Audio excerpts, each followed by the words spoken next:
We now know the name of the ninth and final victim of Friday's horrific crash in Clark County. The sheriff's office now confirming 51-year-old Daniel Liddycoat was driving his milk tanker when a van turned in front of him. Liddycoat, the driver of the van, and 7 other passengers died. The only survivor in this, a 2-year-old boy, the youngest victim, 6 months old. The passengers of that van were all part of an Amish community from Virginia. Now our Kaylee Starl is learning more about the Amish people here in Wisconsin. And Amish people are known to live a simple life, not driving cars. This family of 7 from Virginia asked a friend to drive them to Wisconsin to visit family. That's when this tragic crash happened.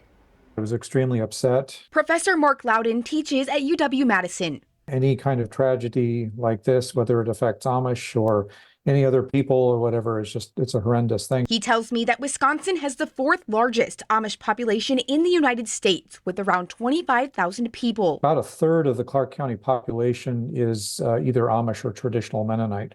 So they have a very, very large presence in Clark County. Clark County is where a deadly crash happened Friday morning, taking the lives of 9, including 7 Amish people. A witness says the van carrying the families was stopped at an intersection before turning into the path of a semi. I couldn't quite, fathom the fact that the van was still coming out, knowing that that semi was right there.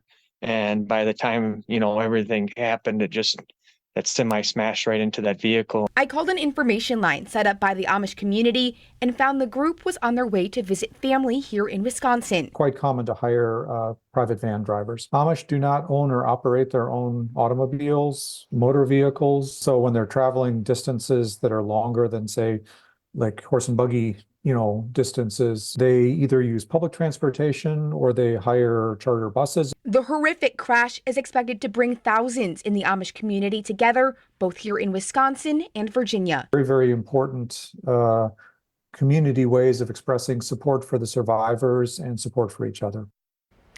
And family tells me that the 7 of those 9 people that died in the crash are part of the Amish community in Burke's Garden, Virginia. That's a small community of just 300.